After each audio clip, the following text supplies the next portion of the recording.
The reason surgeon has that title is because you understand the entire system of care. It has that prestige. We've earned the right to be called surgeons because we are surgeons. Enter the world of military trauma surgery with Frontline Surgery, where we bring you expert insights and real-world scenarios to help surgeons stay ready. Brought to you by the AAST Military Committee. Join us as we engage in conversations with field experts, examine critical battlefield scenarios, and uncover the strategies that keep surgeons ready for anything. Stay prepared and stay sharp with Frontline Surgery, where every episode provides key insights into mastering military trauma care. Welcome again to Frontline Surgery, Mastering Military Trauma Care. I'm Joshua Dilday. I'm joined by my wonderful co-moderator, Matt Eckert. And Dr. Eckert, I think this is the episode I've been most excited about this entire season. What do you think?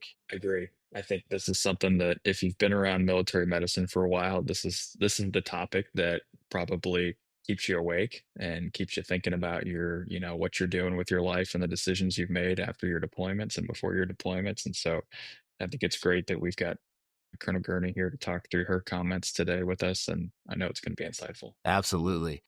And again, this series focuses on helping those early career military surgeons to bridge that gap between clinical excellence and operational effectiveness in deployed environments. But today's episode is special because it tackles a skill that can really make or break your deployment experience. And what that is learning how to speak the medical lingo to military commanders.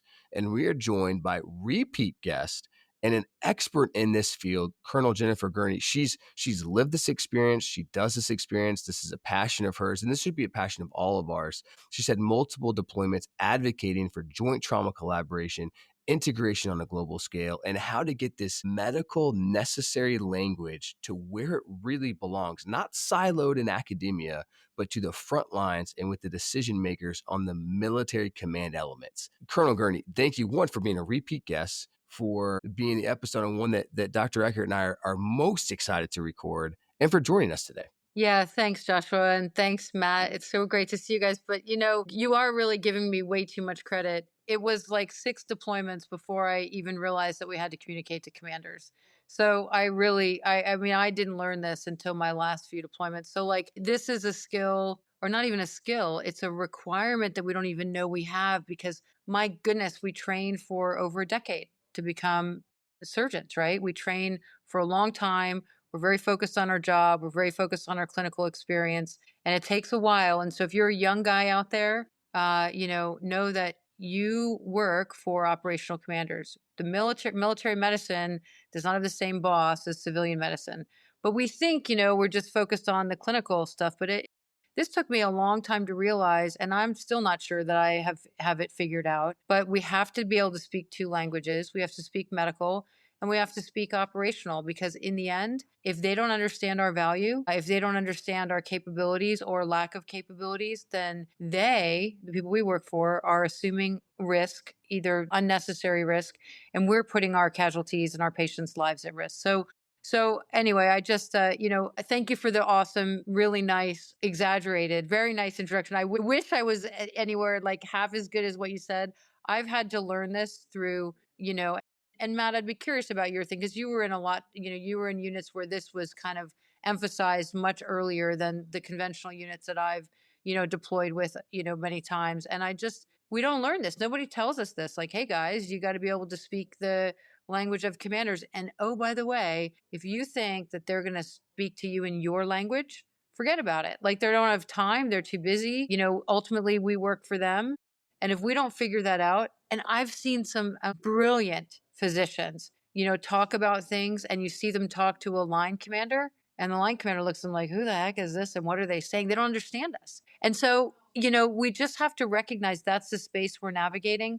We're not just doctors, we're military officers. And it's funny, I can't believe like 10 years ago, someone said I would say that line. I'd be like, I'd never say that line. But we are, and we have to be able to communicate that language to be effective. And why do we care about being effective?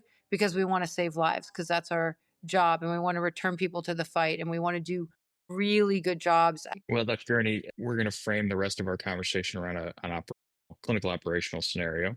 So just to sort of set the stage for us here, it's day 10 of a high op tempo deployment at your Role 2 facility. You're supporting active combat operations, and overnight, your team handled a mass casualty event from a complex attack. It's the next morning. You're summoned to the commander's tent, and they're going to update and brief a plan on medical readiness, as well as your ability to sustain care for the next operational push.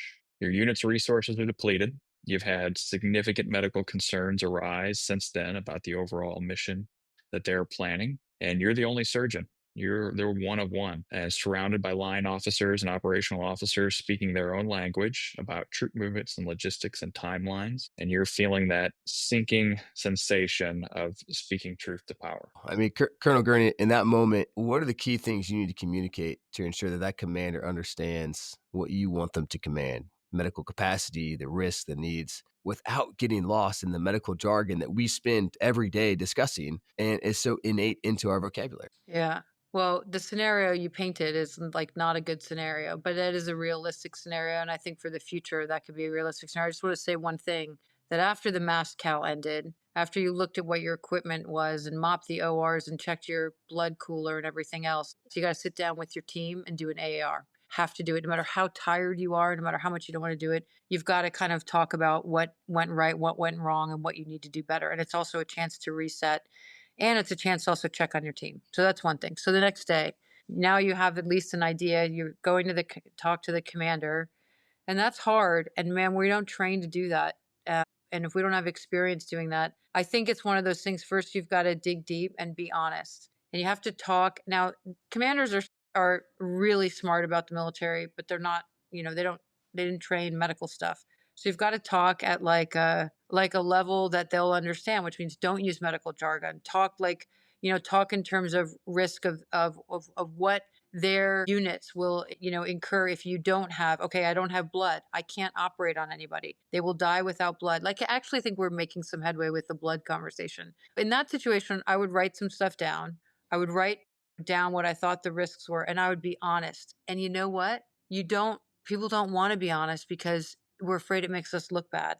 But if we don't have supplies, if our team isn't ready, if we don't have blood, if we don't have class 8, if we don't have evacuation capability, if we haven't been able to move, let's say we had 10 host nationals from the day before and they're taking up the beds and we haven't been able to move them, you've got to articulate that risk. We're not mission capable. Now, here's the thing, they can decide that they still want to do the mission. That's their risk to take. That is 100% their risk to take.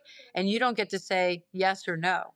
You just say, okay, I'm going to do my job. But like, you need to be sure that you've conveyed to them what risk they're incurring if they're doing something without a medical capability. I don't really know if that was the best answer, because I can't say exactly what you'd say, but you have to be honest. You have to speak in a language that they understand. And also, what I've noticed a lot, we all do this. I'm actually doing it now. You're asking a question and I'm not necessarily answering it directly. When they ask you a question, answer the question. You don't talk about all the other things, answer the question. So I'm giving the example of how not to do it, I guess. But I think that's also, especially because we start talking about medical stuff, right? They ask a question and you start going, and they're like, no, this is what I ask you. Are you ready? Or what do you have? Or how many patients can you take care of? Because if they say, okay, how many patients can you take care of? The truth is, it depends. You can maybe operate on 10 or you can operate on 2, depending on the severity of the operation. But they don't need to know all those details, but you need to be able to articulate that risk simply and give them a number that they can then put into their calculation to make a decision. Matt, what do you think? I actually want to hear, I'm going to put Eckert on the spot. We like to do that. Absolutely.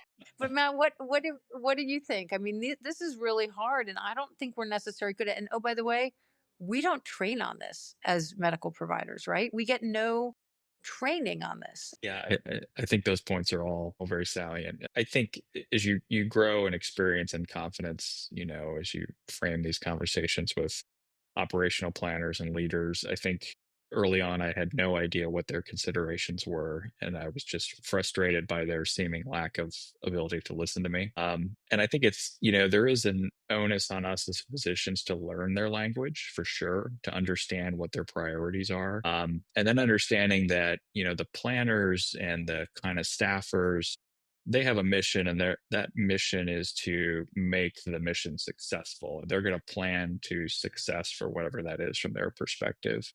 And then, as you mentioned, so importantly, the commander is the risk taker. They're the ones who make the decision, and they can choose to make that decision and embrace that risk, and they own it. But commanders understand risk. And I think when you, as the surgeon or physician, can receive what their concerns and priorities are, process it, and then present it as how can I help you achieve your mission while framing the risk to those decision makers, that was a process of evolution for me, and something that I think takes time for young medical officers to learn. And they need to see it. As you mentioned before in another podcast, they need the mentorship from prior experienced medical officers to help frame that conversation, how to embrace that situation. Because you're right, no one teaches you how to do this ahead of time, unfortunately. If they're like talking to a command surgeon, the commanders actually think that these guys are surgeons.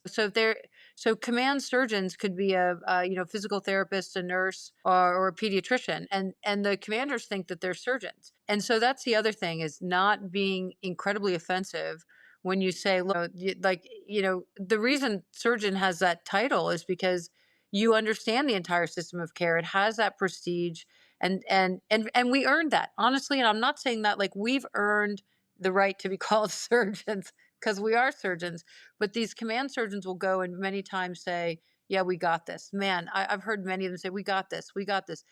To the point of like, we got the golden 24. Forget about this golden hour. We can keep someone alive for 24 hours. When it's a psychiatrist saying that, but they're telling a commander that, they don't even realize how much risk they're giving to the commander. So I think saying that, and also knowing, you have to know these commanders' mindsets, that they think that any surgeon is necessarily a surgeon, and they're hearing advice from different things, and establishing credibility. Matt, what would you say? Like, how do we establish credibility? Because I think that's the other thing, because we're communicating to commanders who are hearing things from surgeons who are not surgeons, and but they've worked with them in their staff jobs for a long time, so they've established credibility. What do we do? And I don't, besides being honest and being good at your job and being a good communicator, what do we do to establish credibility to be able to, when we say, look, there's risk with this, that they'll, really listen? I think that's hard. I think that's speaking to the soft skills that we mentioned in a different podcast with Jason Bingham. I think there is definitely a difference in this approach between the folks that are in the special operations world, where you have probably a much closer relationship with a lot of those planners and staffers that are influencing the commander's decisions. I think the conventional folks, I think are at a much more disadvantage because they have less access, I feel like, in my experience, to those folks. And I think it really, the onus is on the surgeon, unfortunately. I think it's an unfair imbalance of that relationship, but you're going to have to seek them out and build that relationship, probably with that command surgeon, or whatever medical officer is going to be interacting the most with the commander, in order to build influence and make them understand the clinical insight that you have that they probably lack. And I don't think there's an easy answer for it, unfortunately. I really don't, because the commanders have so many other things on their plate and so many other people they have to interface with, that they just Yeah. don't have the time to come down, unfortunately, to your level. And as a surgeon, that's a bit of a dagger in our ego, but they just don't. And I think you're more likely to influence the people that are going to interface with those commanders than you are the commanders themselves, for the And I most think time. it's important to have a good relationship with those guys. Sometimes they can be a bit frustrating because they don't have the medical knowledge, and they might not be communicating the medical or surgical or combat casualty care risk as much, but having a good relationship with them. And then one other thing I think it's important for us to say when we're in those environments, and you can't say it all the time, but every once in a while you got to say, I don't know. I don't know the answer to this. And we are reluctant for many reasons to say, I don't know. And so you can't say that all the time, but when you really don't know something and it's too much to make an assumption, I think you just say, like, I don't know, but I'm going to find out the answer to that. Yeah, absolutely. That humility helps. And that's been a topic. This humility has come up throughout the course of this season. And both of you mentioned and had this conversation about building credibility. And there's a topic that I want to go back to, of the language. And both of you, I think Dr. Eckert, you're no longer a moderator. I think you're an expert panelist here now on this topic. So both of you have mentioned this speaking the language, but what specifically does that mean? I mean, do I just watch Band of Brothers over and over and try to repeat all the lingo? And I'm saying that tongue in cheek, obviously, because I think I know what you mean. But I think there's been this disconnect because that takes effort. That one aspect is saying you're a surgeon, you need to know surgical elements, and now all of a sudden you're speaking to, do I really need to have that officership front and center to be able, not just for the credibility and the persona within my team, but even to affect change? How do I learn to speak that language that you're talking about? And I'll let you give your how you approach that first, and Well, I'll give mine. I don't know. So I don't know if I know the language. I didn't go to all the schools that everybody goes to. I mean, well, I don't think we should be doing on the job training for surgical skills and surgical team skills. I do think you can learn a lot on the job just by listening to how to speak their language. Listen first. Listen first. Listen to what the concerns are. Listens to the way they talk. Listen to the words they use and don't use. As surgeons, we're kind of professional students. But when people say, "Why didn't you go to all the military schools?" It's like, well, if I can't learn this in, years and years deployed, then. But listen first. Don't use medical jargon. Just don't use the stuff that the way we talk to each other when we're talking about cases or patients. Don't try and sound smart. Listen first, understand the question that they're asking, and be honest. And you know what? You're not going to get it right the whole time, and then you reflect, and then try and do it again. If you get marginalized because you've lost your credibility, you're probably not getting it back. So the biggest thing is probably don't lose your credibility, which goes to, don't, like, a lot of times, to make a point, we might like exaggerate something or kind of emphasize risk where there might not be risk. You do that too much, you're going to lose your credibility too. So I think that that's just this. And I think this stuff is hard. It might be very easy for some people to be able to communicate effectively outside of our tribe. And our tribe is, we're surgeons, right? Effective communication will lead to effective execution of your mission. And for our mission, it's being able to get resourced to do our medical mission right, to be able to ensure that we're appropriately ready. And we still have a ways to go, to be honest, with some of those things. But anyway, that's roundabout way of answering that, because Matt turfed that to me first. So your turn, Eckert. Yeah, Dr. Ecker, how'd you learn to speak the language? And you're in a different environment. Is that a different language? Is it all the same? How'd you do it? It is definitely a different environment, and it is not a there's no one course or one book or one paper you can read, unfortunately, to prepare you for that. I do think it's a little unfair. I mean, obviously, as physicians, you have a lot to keep up on. You have all your clinical stuff, your best evidence, everything else that you're responsible for. But you're going to have to put in the time and effort to do a little bit of self study, and I think that goes a long way. There's plenty of, this is not classified stuff. You can open up any army regulation and all the stuff that's online. You can find anywhere, and that can be challenging and frustrating to read those types of things as sources. But I still think one of the best things to do is to try to go to planning meetings and to sit and listen. As Dr. Gurney mentioned, just listening, taking a notebook, writing down the things you don't know, and then finding that key collaborator to ask questions about afterwards can be really helpful. When you do start deploying, if it's available to you to go to planning meetings and briefings and the commander's updates and those types of things, there are more things to do. They disrupt your happy schedule when you might want to be sleeping or going to the gym or something, but it really does provide insight. And if you show up and you're not disruptive and you maintain that credibility, you gain more credibility and people start to ask your opinion. And that's the time when I think you can really be a contributor and not just somebody else on the bus. And it's a challenge and it takes time. And it's not something that doctors inherently want to do. But I think reading the CONOPS, listening to the planning meetings, and understanding that this is a different world. And as a civilian now, it's the equivalent of me as the surgeon going into the hospital budget meeting and thinking, I should have gotten an MBA before I showed up here. Sure, sure. Recognizing with that humility that I've got a lot to learn, and I'm just gonna, keep my head down, keep my mouth shut, learn as much as I can, and make friends and allies, and try to contribute. And Matt, I'm And, glad I'm glad you said that, because, like, I do think we can learn that stuff, but you do have to enter it with humility. I've learned so much from planners. you listen to the way planners talk, it is like a completely different language for us. And we have to pay attention and listen. And I think we can learn. I think reading about leadership and reading about communication, all that stuff. And I know I said, before, like we're surgeons, we're professional students. We can pick this stuff up. But we've got to go into it with an open mind and humility and knowing that, these guys, whether it's planners or logisticians, all these guys, we can learn a lot from the way they speak, and that will make us much more effective trying to communicate stuff about, casualty care or whatever, surgical team planning or whatever.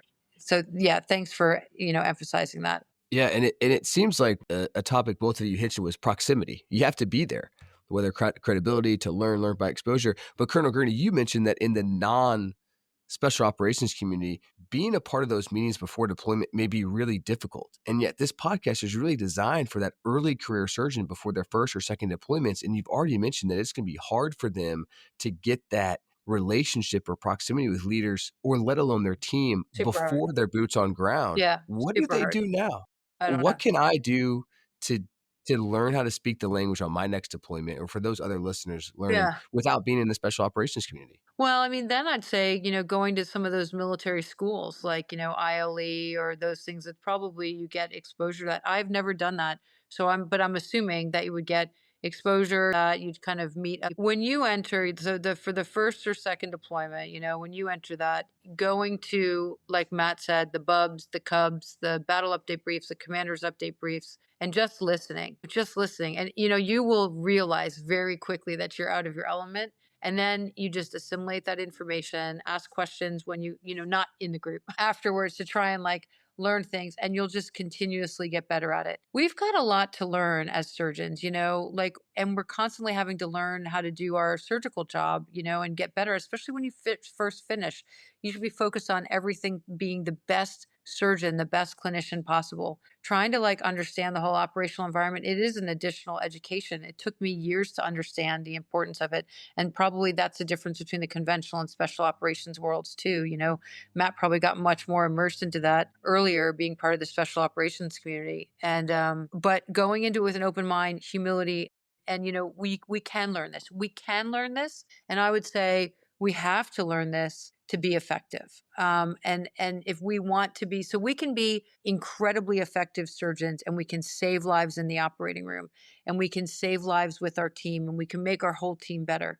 But if you want to be effective at like the system level, which is important to be effective, when you look at, especially for the risk of LISCO, then you have to know how to communicate, and you have to know how to communicate their language, and be willing to get better, be willing to mess up, and then be willing to continue, like work hard to get better. It really makes us unique as military surgeons. Now, civilian surgeons have to do this in the boardroom and, in the financial world. Like it's not totally like being able to communicate outside of just your surgical specialty is not unique to military surgeons, but it's essential on the battlefield.